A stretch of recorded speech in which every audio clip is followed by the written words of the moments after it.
So in the previous video we have talked about the inertial frame of reference. तो जैसा हमने inertial frame of reference के बारे में पढ़ा था कि inertial frame of references क्या होते हैं, ऐसे frame of references जो unaccelerated होते हैं या जो रेस्ट पे होते हैं या कांस्टेंट वेलोसिटी से मूव करेंगे. The question arises whether Earth is an inertial frame of reference or not, because Earth possesses an acceleration. ये हमें सबको पता है कि Earth जो है वो अपने एक्सिस पे रोटेट भी कर रहा है और सन के अराउंड रिवॉल्व भी कर रहा है, तो कंटिन्यूअस मोशन में है जहाँ इसकी वेलोसिटी भी चेंज हो रही है. और अर्थ की ऑर्बिटल वेलोसिटी हमें मालूम है कि कितनी होती है. तो जब वेलोसिटी है और उसका एक सन के अराउंड वो मूव कर रहा है तो वो कुछ एक्सेलरेशन भी पोजेस करता है. तो क्या हम इस सिचुएशन में अर्थ को एक इनर्शियल फ्रेम दे सकते हैं, और अगर हम नहीं लेंगे अर्थ को इनर्शियल फ्रेम तो हम अपनी प्रॉब्लम्स को किस तरीके से सॉल्व करेंगे. तो इस प्रॉब्लम को डील करने के लिए एक छोटा सा न्यूमेरिकल, एक छोटी सी कैलकुलेशन है, उसके थ्रू हम देखेंगे कि अर्थ को हम इनर्शियल फ्रेम कंसिडर कर सकते हैं या नहीं. In this problem we are going to find out the acceleration, centripetal acceleration possessed by the earth or the particle on the surface of the earth. We know that the time taken by the earth to complete one rotation is 24 hours, and the radius of the earth is 6.4 into 10 raised to the power 6 meter. So we can solve the angular velocity, or we can directly solve the centripetal acceleration of the particle on the surface of the earth. मतलब अगर हम किसी particle की centripetal acceleration of a particle on the surface of the earth, या हम कह सकते हैं कि ये जो सेंट्रीपिटल एक्सेलरेशन है ये अर्थ की ही है.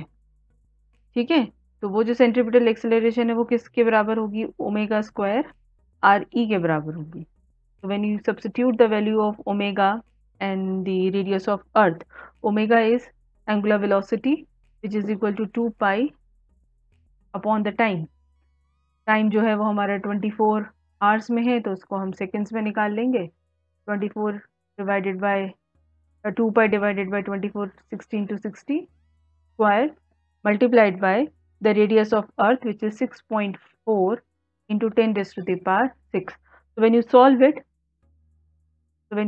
it, you will get acceleration of the centripetal acceleration of the earth or the particle on the surface of the earth is 3.4 into 10 raised to the power minus 2 meter per second square. यहाँ पे इसको कह भी सकते हो कि 3.4 centimetre पर second square. ठीक है, तो जो एक्सेलरेशन है अर्थ की या पार्टिकल की अबाउट इट्स ओन एक्सिस वो इतनी 3.4 के करीब आ रही है, वो भी CGS में 3.4 सेंटीमीटर पर सेकेंड स्क्वायर. और ये जो है ये अमाउंट में तो आई है, लेकिन दिस इज वेरी नेग्लिजिबल.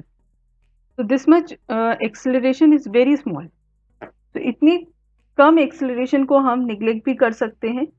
ठीक है, अपनी डे टू डे लाइफ में इट कैन बी निग्लेक्टेड और for everyday problems. The earth is a non inertial frame, but because of very small acceleration we can consider, इसको हम ऐसे लिखते हैं, due to very small acceleration earth can be considered as inertial frame of reference. इसलिए हम earth को एक inertial frame of reference consider कर सकते हैं. और अर्थ के रिस्पेक्ट में अब जो भी ऑब्जेक्ट मूव कर रहा है विद अ कांस्टेंट वेलोसिटी, या अर्थ के रिस्पेक्ट में अगर कोई भी ऑब्जेक्ट जो है वो रेस्ट पर है, so that object, that vehicle, that particle can be considered as the inertial frame of reference.